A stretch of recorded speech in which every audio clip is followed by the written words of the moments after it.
back one. Okay, so I get close. As I said, I'm Bob Bowman, and I worked 15 years on site at Mound, not counting 2 summers before that, and coming back several times afterward, both formally as a contractor and then informally to collaborate with people. So, and then when we moved back to Ohio permanently from California in 2008, I became active in the Mound Museum. So what I'm going to try to do in the next 40 minutes to 2 hours, depending on how much I wander, is give a historical overview of the Mound Laboratory. And to do this, I solicited and got Dick Matty, who's been an archivist for a decade or so here, going through lots and lots of stuff. So I got lots of information from Dick, and lots of pretty pictures, and some not so pretty pictures that I'm going to share with you tonight.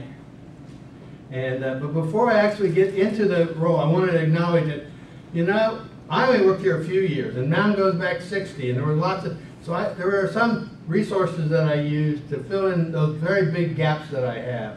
One was Floyd Herwick did a Mound summary about 2000. Ken Foster, who started in 1948 and was actually involved here up until he passed away last year, wrote a history of Miamisburg Mound Laboratory project. It's available. It's a very personalized, but very thorough report. In 1977, which is 40 years ago now, Monsanto had a 30-year celebration document, which is really quite intriguing, and so there was a lot of early information. And then I borrowed / stole from other people's presentation, Bob Ellison and Doug Gabriels and Ken Phipps and Don Solinger. I got information from Chuck Wiedenheft and a bunch of other people trying to broaden the information. But I'm responsible for any errors in content or omission. I know I didn't get it all. I hope I got a lot, and what I did show is truly accurate. Let's start with what really was the beginning of the atomic age. And that was the Trinity test of the first atomic bomb on July the 16th, 1945. And I say it changed the world. That was the pre-nuclear age. It changed that day. And within a month, 2 atomic bombs were dropped, one on Hiroshima, a little boy, and a couple of days later, Fat Man. They were 2 different designs. Trinity and Fat Man were both plutonium-239 implosion devices, and the U-235 little boy was a uranium device. That was the only uranium device that was actually detonated. Almost everything else has been plutonium in the intervening time, both for tests. And that explosion occurred because of the Manhattan Project. That started in 1943, 75 years ago. As I said, I work at Oak Ridge, and Oak Ridge was part of that. They're down here. They've been celebrating the 75th anniversary of the Manhattan Project in the beginning of Oak Ridge. I was out at Hanford, and they're doing the same. Los Alamos, the Manhattan Project was founded at a meeting at the Army Engineer Headquarters on Manhattan Island, but it was run out of Washington, D.C. But they liked the code name because it didn't say where all the activity was. But the Los Alamos was the technical center. The Hanford did chemical separation where they made the plutonium. Oak Ridge started with gaseous diffusion, processed uranium, so forth. The metallurgical lab, that's where the first reaction of sustained nuclear fission occurred, and also where they isolated plutonium.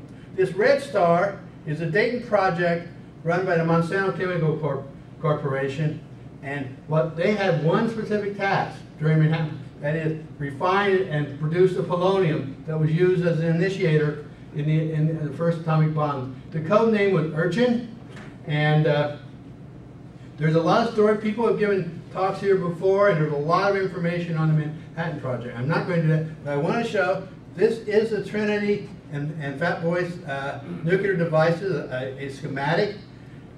what you have is uranium-238, a polonium sphere, which is critical, and conventional explosions where it works by putting in. But even though you compress the plutonium, it will not spontaneously fizz unless there are an influx of neutrons.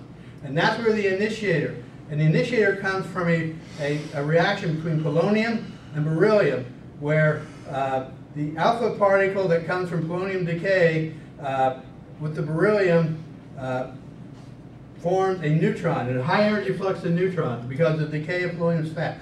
That, when compressed, these were brought together, polonium and beryllium in a little device were put together. That information was classified for over 30 years, maybe 40 years, but it's technically not classified anymore. It's not, but the details are not publicly released. There's lots of speculations about what they are. You can go on the internet, you can see all kinds of design.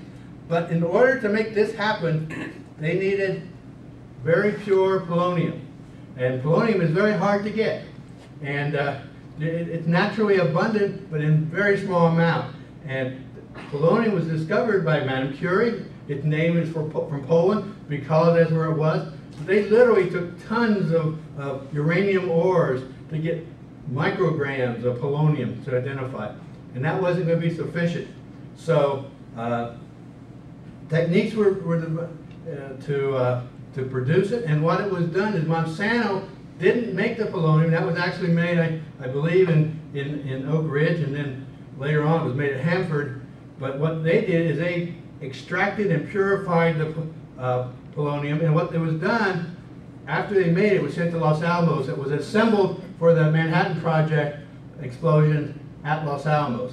But Monsanto had a president. That's the Monsanto Laboratories that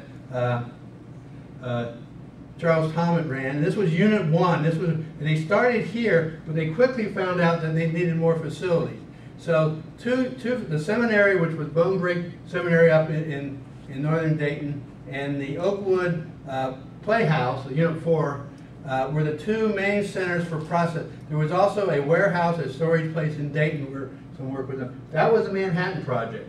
That's how they produced the polonium that was used in the war. This is a group photograph of September 1945. Remember, a month after the 2 atomic bombs were dropped on Japan. This is the Dayton Project, people. I circled in blue Charles Thomas. He's the director of the project, the man from Monsanto. Also, in this same photograph, there's a tall, slender guy with glasses here in a uniform. His name is George Cavall. He was an American. He was also a spy for the Soviet Union and gave information to the Soviet Union directly on what was done here. He had previously worked in Oak Ridge. He gave him information. A year or so ago, I gave a talk on it. A few years before, Don Solinger had given a talk on it. So we have information. People know now. Cavall went back to the Soviet Union and lived 60 years. Just died in 2007 at 90 plus years old. Never became rich or famous. Was unknown, but he did that. So that's a little bit of the history of what happened and after World War II, after they dropped the bomb on Japan, the government, which was now still the Army, the Manhattan Project was an Army project, and they had Dayton team continuing to process polonium at the temporary headquarters. In 1946, the Manhattan Project was replaced by a civilian organization, the Atomic Energy Commission, for all future nuclear weapons and nuclear energy development. Monsanto, in '46, gets a contract from the new AEC to operate the Clinton laboratories. Those are the name for the Oak Ridge laboratories that also include the operation of the Dayton system. Well, the AEC knew that they wanted to consolidate the polonium work. That was their initiator. That was a key component. So what they did is they looked for a location to actually consolidate all the processing. They were going to make the polonium in this area, but they wanted to do everything, including building the devices. And so, after an exhaustive search of a number of factors, a location in Miamisburg was chosen. And Charles Thomas had a vision that Monsanto not only would continue the work from the Manhattan Project, but also get ground floor involved in nuclear power reactors. in the technology, the nuclear technology for the second half of the 20th century. It didn't really happen, but that was his attention. This is a newspaper clipping, actually it's 2 or 3 newspaper clippings that are in the archive. And Monsanto to push atomic research in new projects south of Miamisburg.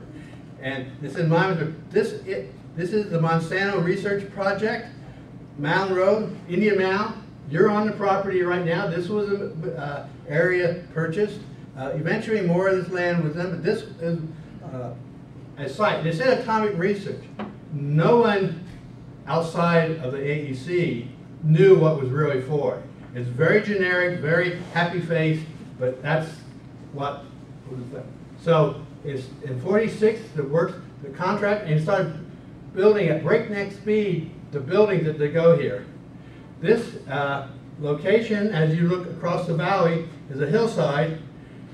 You'll see they're cutting down the hillside. They're going to be an underground technical building, T building. And this was all cut down and then recovered. This is literally within 2 years, even less than that, 18 months, the Mound Laboratory, the original Mound Laboratory was built. This is a hilltop. These buildings were there, the parking lot up here. Those are construction building, processing building there and in the valley. Right here, that arrow points to the ground above T building. Those are the elevator shafts or the entrance shaft above ground. Those are the tunnels that go in where you do delivery at ground level. All that's covered. The choice was made that he wanted to protect it from the largest conventional bombs that were known at the time. It would not have survived a nuclear attack, but nobody else had an atomic bomb in 1947 or 1948. The Soviets did not explode theirs until 1949. But that was the original Mound Laboratory site up and running by 1949. This is a cross-section view of that T building, this iconic building that had many purposes. This is what it was. This is the first floor, the ground level floor, the second floor. And what it was is all the processing of the polonium was done on this floor, and the support facilities were down here. You had to go up by an elevator. There was a tunnel that would bring supplies in.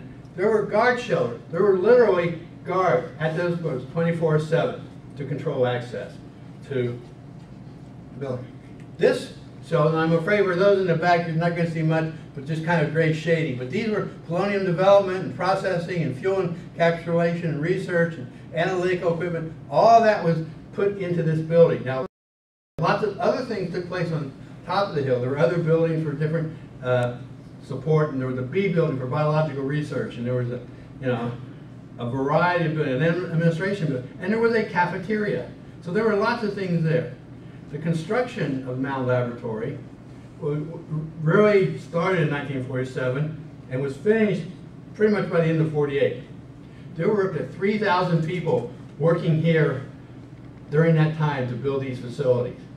Now, this is not as large as what they built at Oak Ridge or Hanford, where literally 30 to 50,000 people were taken to those sites to build those production facilities during the Manhattan Project. There were still a lot of people. There's aerial view of trailer parks and people living here, temporary construction workers, so forth. People lived in town. There are people whose families came here to work in the construction. Some stayed. And of course, by the beginning of 1949, all the processing had been done at the Unit 3 and Unit 4 facilities in Dayton and Oakwood were brought to Mound.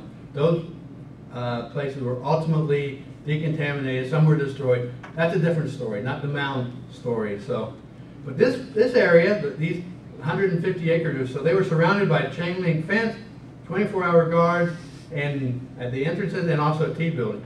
They had an on-site cafeteria that opened, served 200 meals a day. They get 30-minute lunch break.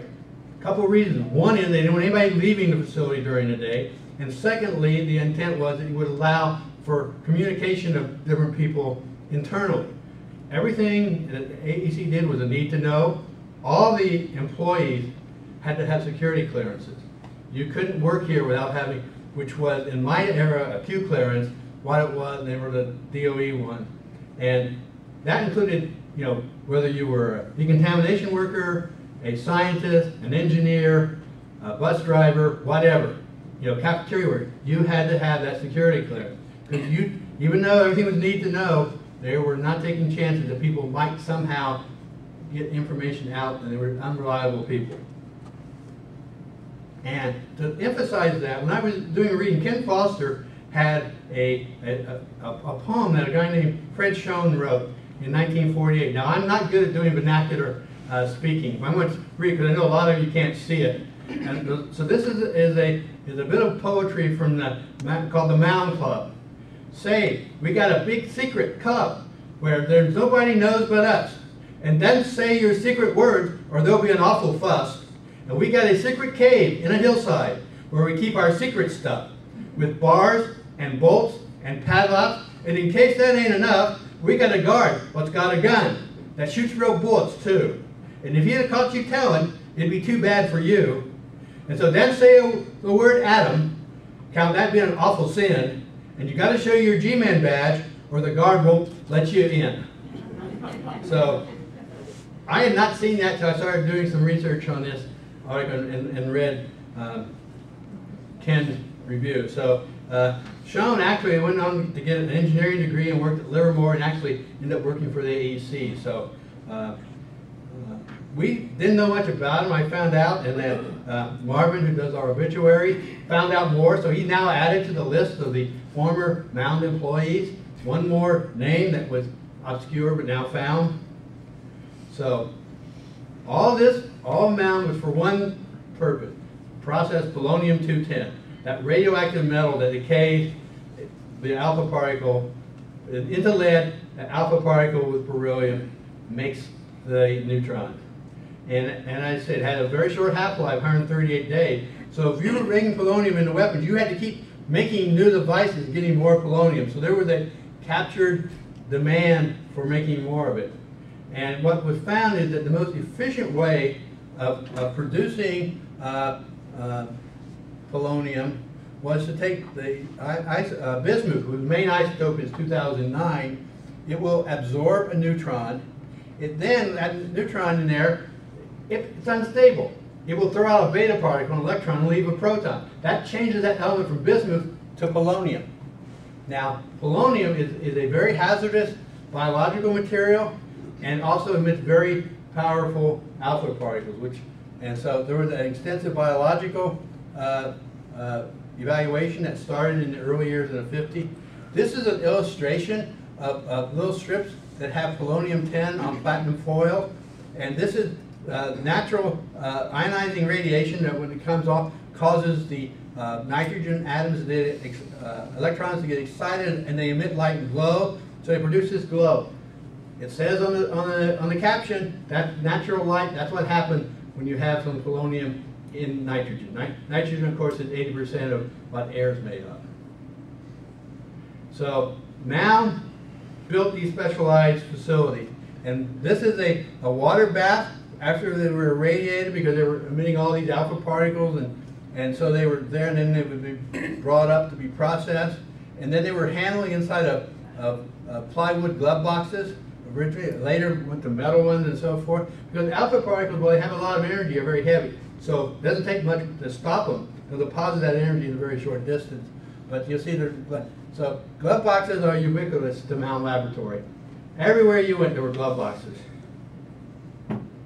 And but the thing is, polonium was still had that Achilles heel of being relatively short half-life and so forth. So the DOE weapons people wanted alternatives, and one of them was actinium, and which is forms from radium, and so they were as an alternative fuel for that. So early on, Mound had research activity looking at actinium from radium. So these, again, remote processing, you'll see guys manipulating stuff.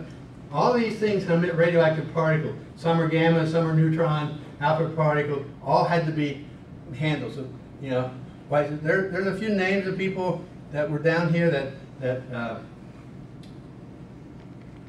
Dick was able to identify for me. So I put them on there, even though I know you can't see them, but at least you know they're there.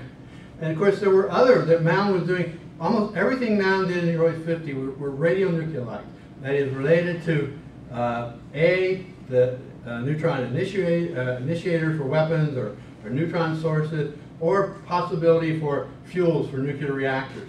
And so they looked at other things like uranium isotopes and protactinium and plutonium-239. Now, 239 is the plutonium isotope used in weapons, but it was also looked at as a fuel for running reactors. So this is a reactor fuel glove box. This is Don Off, who was an engineer here. This is demonstrating how you take uranium-238 and load it in a capsule. You'll notice he's wearing a tie. Anybody that worked in a glove box, you know, we didn't wear ties. We were working, but I think this was a staged picture of somebody to point out what was going on. But you know, perhaps he didn't do many glove box. I don't know. It was way before my time, but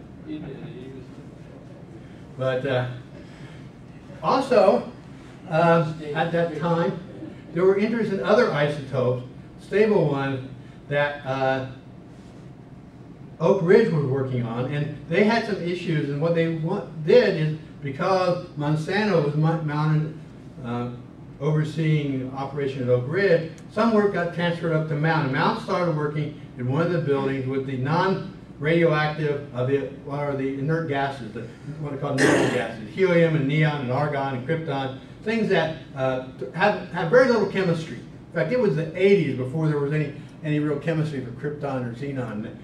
But you know, there's still not a whole lot of chemistry of helium or neon. But and also there were other isotopes, non-radioactive carbon, nitrogen, that were being prepared at Los Alamos. That were Mound within, because Mound was a chemistry there. We came out of the chemical industry, and sulfur-234, and all of these were being produced as part of the atomic nuclear industry early development, and Monsanto was involved in those. Well, this was going on, but again, technology was advancing. Alternative methods for initiating nuclear explosions were being developed and studied. Polonium was coming out, and up by the early 50s, there were approximately 800 people working here in that facility. And however, that single product, the DOE, or not the AEC, said, well, they had other options, and therefore the Urchin devices were going to be obsolete. And so they started cutting funding. In 55 and 56, the levels were slashed to about 50%. Some activities, the biological side, just vanished completely. All those people were let go. In fact, at the 1955 level, there were 297 people still employed at the Mound Laboratory out of the nominal 800 or so the preceding years. There's a story that one individual was seen ducking into a lab to avoid a supervisor coming by, fearing that he might be identified as a not working individual, therefore he wasn't needed. So he went to work. And Ken Foster noted in his memoirs that everybody was working on resumes, CVs, just in case for a job, because no one knew. But Monsanto really, you know, and Charles Thomas in particular, Charles Thomas was now at Monsanto headquarters. He ended up being the president of Monsanto Company, but he still had a lot of interest and influence. We're still trying to get the AEC to involve Mound in more tasks. And there were things that were started in the early 50s for temporary small assignments that grew. And there were actually 3 of them that actually were saviors of Mound Laboratory.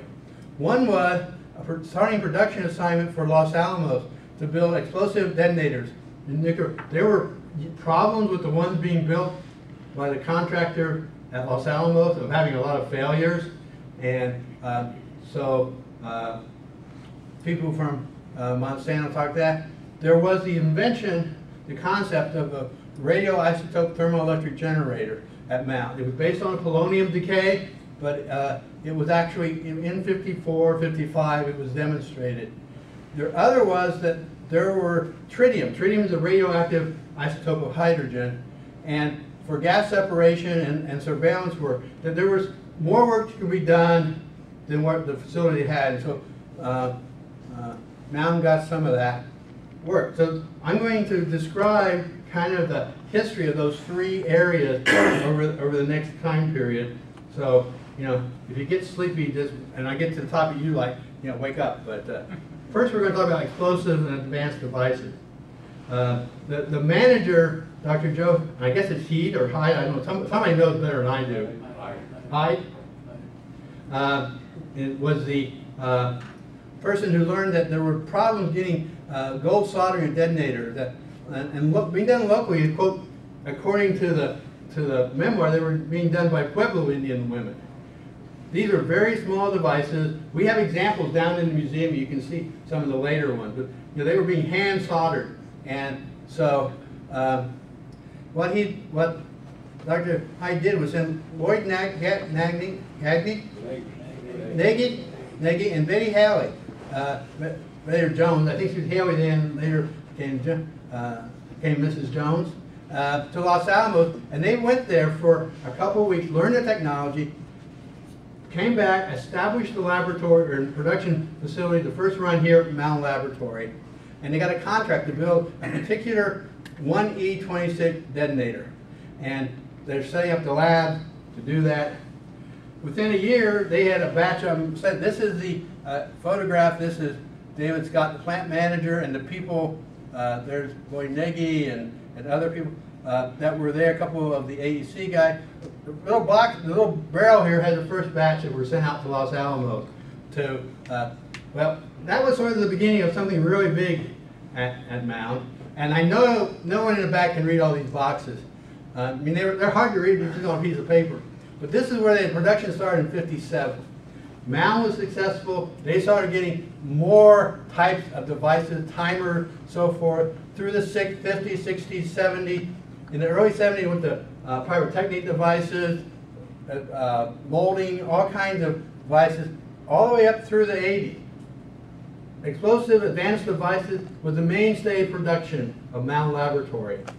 I didn't look up the numbers, but a lot of the budget, many of the people were involved in that. But when the decision was made to shut down Mound Laboratory, all that ended. 1994 was the last explosive components that were sent from the Mound site. There's actually other places that make them. Mound people went to some of those, but that's a different story here. This is a photograph or production line. These are photographs of several women. Again, almost all the assembly were done by women, you know, manual dexterity. And this is from 1958, and this is from 1984. Still doing the work with microscopes. I know there must have been other advances and stuff, but again, the small part were. The second area was the radioisotope thermoelectric generator, the RTG. And again, two scientists were working in calorimetry and the idea of a nuclear battery. This is that story of two guys working on different projects, sitting down for lunch at the Mound cafeteria, having a conversation, and coming up with a concept to how they could use the heat from radioactive decay to generate electricity, and that could be useful. And so they actually put together the concept, and they got a patent in '59, and everything that's a radioisotope power system in use for the last 50 plus years is based on this concept. They both posthumously were inducted in 2013 to the U.S. National Inventors Hall of Fame for their work. Both men spent their careers here doing other things, but this is an example of the system that the first real production or development was systems for nuclear auxiliary power. That is spacecraft. And originally it was for communication satellites. Remember, '59 wasn't long after Sputnik. There weren't people going to the moon yet, but there were satellites, and that was very important. So this was, you know, you can't run a wire up there and give you power, or you can't burn gasoline up there. You need power 24/7. And so this is President Eisenhower with a demonstration of the unit. This is the SNAP 3 version that Orion Dodds holding this little guy. I don't know if Orion's in the audience or not, but I suspect it was a little warm. That's why the asbestos gloves. Yes, yeah, that's why you got asbestos gloves. Well, there were generations of them. in the cabinet behind you, you'll see a lot of that. We have more on display then. You know, come to the museum, talk to the guys to find the details. But the Apollo program, the SNAP 27 Next Generation, there was also Apollo 13. They had one. Remember, Apollo 13 didn't make it to the moon. They had to come back. They had to jettison in the Pacific Ocean. So the SNAP 27 is down in the Mariana Trench. According to what I've read, it's still nice and stable down there, but you know, and it's full of plutonium-238. So again, the isotope of choice was plutonium-238. Polonium demonstrated the principle of all the isotopes. Plutonium-238 had the right physical properties, an 80+ year half-life, lots of heat given off, could be processed. It was the Goldilocks for this technology, and it was used extensively by NASA and the military. And then the NASA program, the first one is Voyager. You know, it was launched in the late 70s, mid-70s, in the solar system with Jupiter and Saturn. And Voyager 1, it's still flying, it's still operating. That RTG is still operating. Now, it's lost a lot of power in 40 years, but it's still not to a half-life. Voyager 2 was launched there. There's 3 multi-hundred watt RTGs producing the power. This is a mock-up model that we actually have here in the museum. I think it's downstairs, but it used to be up here. But now they changed the technology. They went from lead telluride to silicon germanium, different types of electronics to get more temperature and more power. These are both still running, and you know they're going to outlast most of us, I think. Now, the next generation that Mound was responsible for and built were the general purpose heat sources. These were improved safety, they were larger. This is the natural glow of the plutonium-238. That's red hot, 24/7. That's always producing power. Had to have carbon material in there. It had to be built safely. It was used in 3 distinct missions. Galileo went to Jupiter, launched in 1989. In 2003, if you'll recall, they were running out of controlled propellant. They flew it into Jupiter. It's gone. Ulysses was launched. It had a mission to go out of the plane of the planets around the sun and go in orbit around the sun and monitor that. It ran for almost a decade. It too ran out of propellant. And the mission ended in 2009. As far as I know, it's lost in space. Not supposed to come back to Earth. I looked at it today trying to find out where it was, and I couldn't find it. Somebody may know, but I don't. I don't think it's coming back. And finally, there was Cassini. It went to Saturn, monitored for 10 years. Last year, again, the spacecraft was running out of power. It wasn't running out of power from the RTGs. It was running out of propellant power. They flew it into Saturn. There was a big party. Now, fair-sized party down at Star City Brewery to say goodbye. But the power system, these were built here at Mound, built and assembled here. So this slide shows the Mound legacy of the RTG. All the planets, Voyager 1, a Pioneer, Jupiter, all the Apollo, there were heaters that went on spacecraft, but remember, space is cold, so lots of devices don't like cold. So you have radioactive decay, that makes you heat, that keeps devices warm and it runs. So all those things were there, Earth orbit, all kinds of things. However, there were plans to keep RTG production here at Mound. And there was even, you know, they were shutting lots of things down. Then 9/11 happened. All of a sudden, the DOE said, no, we're going to put it someplace really safe. So they sent to Idaho National Lab. Idaho is in the middle of Idaho, in the middle of nowhere. And that's where the current generation, the last decade of generations of RTGs are made, and ones will be in the future. So, but Mound played a role. Those power systems that operated were Mound produced. So, now the third area is that I talked about already with tritium. And the tritium operation actually began around 1955 here, and really continued up until the 1990s.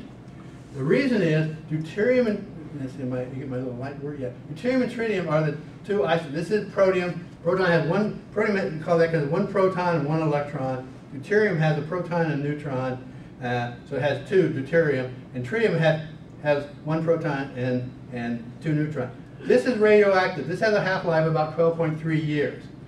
Not only is this radioactive, the big thing is that if you take deuterium and tritium, that has the lowest potential for doing fusion, for bringing these together to make helium-4, throw out a neutron.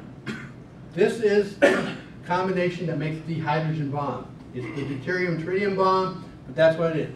Also, the fact that if you have deuterium and tritium, you generate these neutrons, come on, here, so they can enhance the yield of fission weapons by making more neutrons. That means you can make more bombs out of the same amount of plutonium in the weapon. Therefore, you can make smaller weapons. So this was a almost all U.S. weapon technology used deuterium, tritium for boosting the yield there. And Mound didn't make it, but Mound did lots of things. Again, I know this is, even the first row is probably an eye chart of all the kinds of things. This is a kind of schematic of the nuclear weapons complex where the design laboratories, Los Alamos or Lawrence Livermore or Sandia, come up with concepts, then go to production plants all over the country from Kansas City and General Electric and White Club in Tennessee and so forth. They get assembled in Texas into weapons, new material. They bring them together. Mound evaluates components. Mound also did research on materials and components for that in what they call process development. And then would sample ones, they would build ones, and they would test them out. So Mound built up the capability. This is a gas reservoir. This is where deuterium and tritium were stored at moderately high pressure inside weapons. They would come to Mound, and Mound set up special facilities in order to test those devices where they would bring instrumentation, mass specs and mass spectrometry unit, calorimeter, other devices to measure the yield, measure the performance, to know how well they would work. Because, you know, if you're going to have a nuclear bomb, you want it to work if you have to use it. So there was a lot of reliability in checking. You know, luckily, we have survived the nuclear age 70 years and not used a nuclear weapon since it has been used in anger since 1945. But if you had to have it, you sure want it to work. Now, Mound not only did the surveillance, they were given the assignment to make the metal hydride, particularly lithium deuteride tritide. Lithium is a light element that has isotopes, lithium-6, that also takes place in the fusion reaction, increases the yield. And so Mound was getting assignment of making devices that would be assembled that would go in there, and that they would be tested at the Nevada test site, because through the 50s and early 60s, there was lots of development trying to optimize what would be done. So Mound was the production source for that. This is Los Bastian using a hydraulic press to take powder into high density compacts that could be done. And I mentioned plowshare. Not all atomic blasts or atomic things were to be used for weapons. President Eisenhower in '50 said, well, atoms for peace. It's going to be used for everything from generating electricity to other applications. One of them that was a concept was called Operation Plowshare that started in the mid-50s and actually didn't end until the 70s. Among those key things was to make large-scale excavations using nuclear explosions. That is, make big holes. And one was to put a new and better Panama Canal. I think they were looking more closely going through Nicaragua than Panama, but built a great big harbor in Alaska. I mean, there was a lot of oil and good stuff in Alaska, didn't it? A nice harbor. And also there were mountain range in the way between California and the west. So where the interstate came through, they said, well, we'll use some nuclear explosions to blow big holes in those mountains, then we can just run the highway right through. That was seriously proposed. I'm not making this up. This was actually being, well, and the plowshare came from a verse in the Bible. And he shall judge among nations, and shall rebuke many people, and they shall beat their swords into plowshares, and their spears into pruning hooks. Nations shall not lift up sword against nation, neither shall they learn war anymore. From Isaiah chapter. That's where the name came from. That was the concept. Well, as I said, Mound was involved in that. Mound was making LIDT. And one of the tests that they did in early 1962 was called Sedan. This was the explosion. It had the lithium telluride tritite. It was a 104 kiloton explosion. That's about 10 times more than the bombs that were used in Japan. It made that very big hole. That's the largest hole in the Nevada test site. And so it can make big holes. The problem was it lifted up a lot of radioactive material into the atmosphere and it started scattering about across the country. There was even radioactivity level in Indiana and in Ohio. Some of it came back, you know, over low, but with radioactivity you can measure it. Ultimately, by a few more years, it was decided maybe that wasn't the best way to use the atom. So, yeah. So, but Mound continued doing tritium work through the 70s and 80s. Again, this is probably hard to read, but these are reservoirs, ones that were in stockpile. That is, tritium is radioactive decay. It makes helium-3. Helium-3 is not good for fusion. It sucks up neutrons. So what you want to do is recover it, pull out the deuterium tritium, separate. Mound was getting, so reservoirs would come in, they would unpack them, they would then process it, separate. They use cryogenic technique to get the whole big story. There are people who know a lot more about it than I do. But and where was this done? Well, they got using in the early 1970s T-building for polonium. They had a lot of space to save. One of the things that Dick told me was that Dick Valley, the manager, said, we're tearing all the walls up, we're going to leave the space. They moved this, set this up in T-building. 1980s to the early 1990s, most of the tritium were in new state-of-the-art facilities with radiation hazard controls and all kinds of were done in T-building. T-building was brought back again and reused in Mound, an underground facility. And now, also, Mound started taking more care to control the effluent of tritium. Tritium is a relatively innocuous radioactive material. It's a gas. It doesn't bond very easily with material. It emits a very low energy beta particle, not a big alpha particle that causes lots of damaged tissue, but still it's radioactive. And this chart actually plots two things. From 1960 to 1990, the dark red line, this is the quantity of inventory in relative units, how much tritium was being processed at Mound Laboratory. In 1960 it was really small, and then in the 70s it peaked. This number is the amount of tritium that was effluent released. Went out the stack, what we call stack. There used to be chimneys at Mound. They weren't smokestacks. They were tritium stacks with let gas out. They're 10,000 curies per gram in tritium. These are in units of 100,000s. So there were spikes, and by the efficient control, processing, taking the water, they were able to, by the late 1970s, they were down to almost no level of tritium being released. Everything was being either recovered to be reused. It's expensive to make tritium. You don't get it for free. You have to make it by essentially a breeding process, and or it was stabilized in inert material and buried. Tritium half-life 12.3 years. You waited a century or so. Most of it's gone anyway. There was one incident in 1989 where, when they were opening a device with a laser, it popped an escape and went out. It was about 40,000 curies that went up, which is about 4 grams. It was a big deal. It was the only time it happened. But even though you can control lots of things, but you can't control everything all the time. But up to 1993 was the last year, they still maintained that inventory. There are people here that worked on the development of that, engineered it, so forth. In fact, this is a picture of Paul Lamberter, I believe it's his backside, but I'm pretty sure it is Paul in the TERF, the Tritium Effluent Recovery System, where they process lots of, remember I said you see a lot of gloves, lots of gloves, all this is contained, and so that we actually had, Mound, had more glove boxes than any other, more tritium related glove boxes than any other facility in the U.S.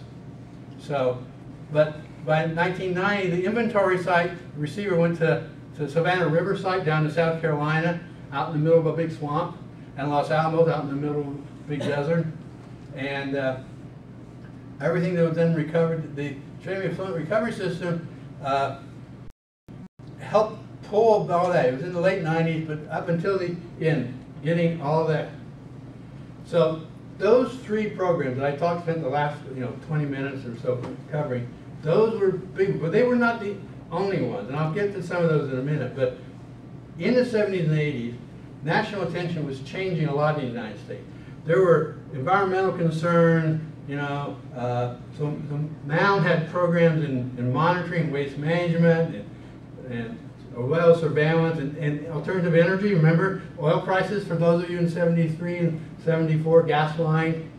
Well, the DOE started funding research on alternative techniques. There were ways to go.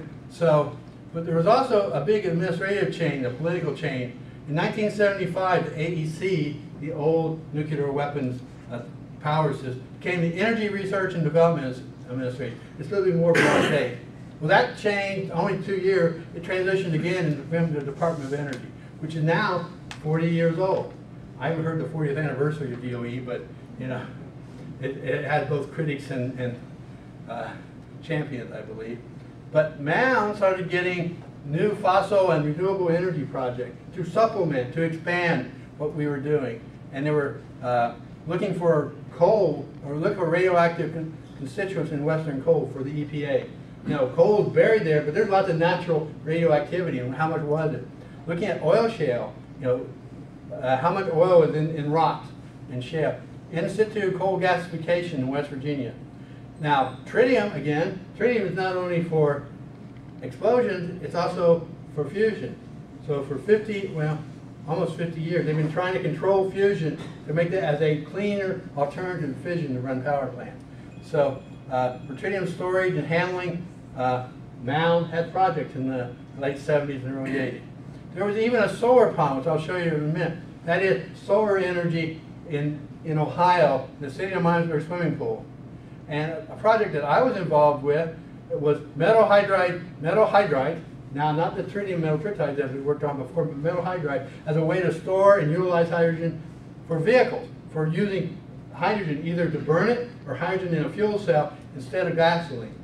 If you follow, there are hydrogen, the Japanese and the Koreans are selling in California cars that run on hydrogen fuel cell where they use tanks of hydrogen gas to run them, and they go to the hydrogen station. No pollution, all you make is water when it comes out. Now it's a lot more complicated than that, but so it's only taken a while. Going back to the solar, this is a picture from that 30-year anniversary of Monsanto of them making a solar pond. This is a salt gradient solar pond next to the Miamisburg swimming pool. If any of you are natives here and used to swim in the old Miamisburg swimming pool down there, you'll remember that's the coldest bloody water you ever got in your life, because it came from deep in the ground from the aquifer. I think it came out at 50 degrees. I don't know, maybe it was 60, but it was really cold. So what was proposed is that they would use gradients of salt to absorb heat and then take that heat and exchange it back into the pool. And they built this nice little ditch, and Leighton Wittenberg was in charge, and he actually wrote a paper in 1981. Chuck Wienerhef, who I know is in the back, when Wittenberg retired, took over that and was actually told me that people were monitoring that and wanted to know, and they were going to, it was going to be a way to use more efficient solar. But you know what happened is gasoline got cheaper again. People started worrying about it. Natural gas came in, and so all these alternative energy schemes in the 70s and early 80s sort of went by the wayside until now, as we're into the 2010, they're starting to come back. Okay, so what I've been talking about is kind of the buildup. By 1989, it was discovered that Mound was on the Environmental Protection Agency list. Now, it wasn't necessarily for radioactivity, because there were some instances, but it was volatile organic compound. You heard Joyce talk today that they're monitoring it still, because the practice throughout the industrial practice through the most of the 20th century was, well, you just put it in a barrel and throw it in the ground and it'll go away. Man, it didn't really go away. But then there was the contamination of the Miami Canal from the plutonium-238 from a leak. I'll talk a little more about that in a couple minutes. And by 1990, the DOE said, well, we're going to consolidate elsewhere.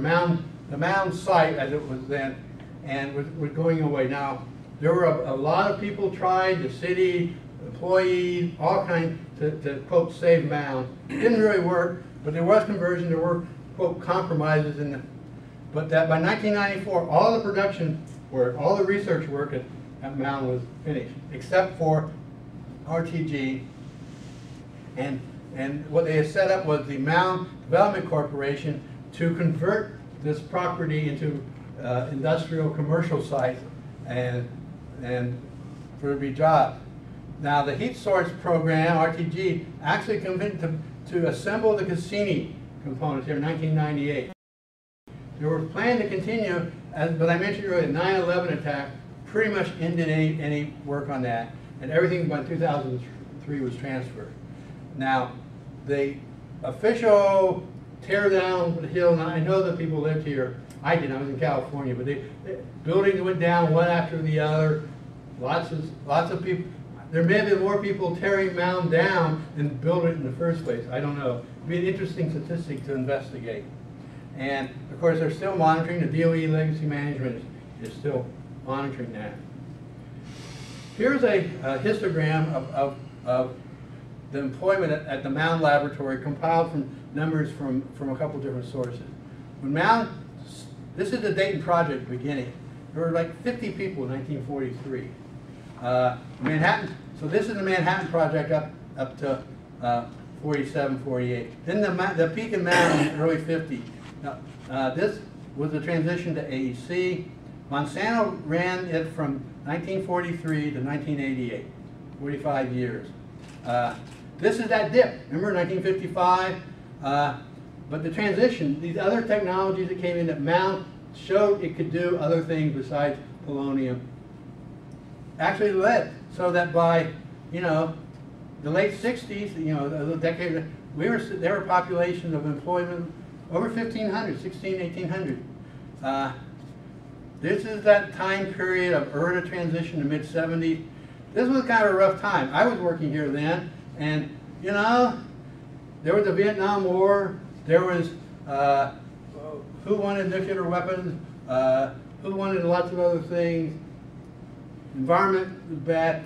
There was a dip, but DOE came, and there was actually a transition. Mound went into more into other areas, still do, and so from ERE to DOE, it continued to grow. It was still growing in the late 80s, toward more or less stable by 1990. Well, when the announcement was made to close, jobs lost because they transferred technology, they shut down, people retired. Now there were people brought in as contractors to do other things that by the number that I had, the last number for employment was at 2,000. It was about 700 or so. What it had been 40, 50 years ago. I couldn't find numbers here, but by 2003, there were no Mound Laboratory employees doing anything that I know of. There may be somebody that knows there were 10 people or 50 people or 2 people, I don't know. But everyone else was doing something else by then. And so, that is in essence this is an aerial photograph from 1988. What it shows, remember that one from 1948, 40 years, there were, this shows T building here. Now this whole top of the hill, if you're in New Mexico, it's a mesa, would be covered, now covered parking lots and buildings. This is the SMPP compressing of plutonium. Down in the canyon there were more. They actually bought land out in here, and there were structures being done. So, Mound was still doing well. They were still doing things. I'm not able to cover all the topics. I've already taken pretty close to an hour, and I'm not quite done, but I'm getting there. There was a lot of plutonium-238 story. Dick Matting's here. He's more than happy to tell you. But the things like, how did plutonium actually come to Mound for heat sources around 1960? What happened to SM building that was designed on plutonium-239 isotope was actually run on 238, and the issues that led to plutonium processing building in the 60s. There was Canal Gate. Canal Gate, that is, when they discovered that there was leaking plutonium, about the same time as Watergate. And so, you know, that was, it wasn't a lot of plutonium as plutonium goes, but it was enough. The thing is with radioactivity, a little radioactivity, you know. Let me take a second to say, I worked in the safety department at that time. Yes. The reason it was discovered then was because the instrumentation was being developed to discover. We were getting orders of magnitude improvement in what they could detect. Yes. Every time a lower level of plutonium and many other things was detected, suddenly the energy, what's it called? The Department of Energy? Department of Energy, or ERDA, ERDA. would say, well, then we got to drop the level that's detectable, that's what's detectable that can be used. And of course, then they found the leakage because, gee, we had leaks, but nobody knew it was there until they had the instrumentation. So it was still low, but the sensitivity went up so much in instrumentation, there was stuff here. And that just raised, because, you know, nobody wants to be the bad guy, and of course Mound then took the brunt for saying they didn't have bad practice. They just didn't have practices that they knew what to measure what they had, so it was below detection limits. And speaking of health physics, radiation monitors, I mean, Mound developed many instruments and techniques for sampling that, as we're talking about in safety. So there are many people, there's several in the audience who could do a much better job than I could. So I'm going to leave it to them. I'm hoping maybe I can talk to some of them into actually presenting. Again, there were instrumentation, analytical in the sense of being calorimetry, mass spectroscopy, nuclear magnetic resonance. I put it in because that's what I did. So I think it's important. I don't know anybody else does, but I do. And these were state-of-the-art applied to isotopes and to other materials. And I know there were diagnostic techniques that were done in the detonators and explosives. Mound had many skilled technical scientific people working for us. I didn't bring up the government contractor management for 60 years. There's good stories, there's okay stories, there's some really bad stories. That's somebody else to tell you. It's not going to be me. Also, the details of how Mound was closed and the fight to save it and what happened in the environmental reclamation through the 90s and 2010. That's a different story. Maybe that's 2 or 3 stories. And then finally, the conversion of the Mound site into those commercial industrial processes with Mound Development Corporation, the MMCIC, and other organizations took part in that, trying to, you know, revamp that. Because Miamisburg, the city, the community was hit by the loss of so many jobs. Saying here, the summary of roles, you know, it shifted because, you know, almost 60 years. It paralleled how defense changed, it paralleled how society, but it was a Cold War period into the 21st century. They developed Mound people. The organization didn't do it, the site didn't do it, but the people here. Unique capability to support non-weapons and weapons technology. And so I tried to summarize some of that, the different kinds of areas, everything from the weapons was really the primary function of Mound originally, but also radioisotopes for weapons, stable isotopes, radioactive isotopes, noble gases, fossil fuels and renewable energies in the 70s and 80s. This is an aerial photograph of the Mound site in 2016. It's not the best resolution, but remember there were lots of buildings on here? There's a lot of open space, grass now. There are still buildings, some of the newer ones. Issues were that the early buildings, the way they were constructed, they were linked together, and the possibility of contamination of one form or another, efficiency, they were gone. We are right here, and this is one of the more recent buildings that was built in the SMPP complex area here, other buildings that are around there. So that's what's left. We have what legacies are. You know, the Mound Laboratory contributed significantly to the national defense, and that included the space program, the weapons, so forth. Mound workers were Cold War warriors. That became popular as a thing, but that's what we were.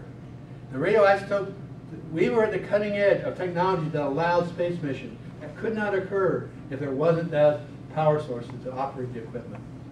You know, we also, the staff, published hundreds of peer-reviewed publications, journal articles, conference proceedings, and there are literally thousands of MLN publications on technology of one form or another that were generated. They exist. They're on our, most of them are in our archives here.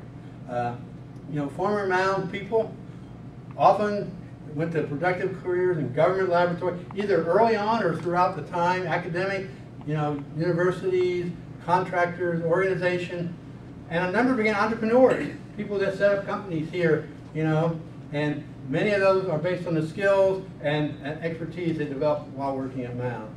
Today, the Mound Business Park is managed by the Mound Development Corporation and monitored by DOE Legacy Management. There are still parts of Mound being used. There's more space.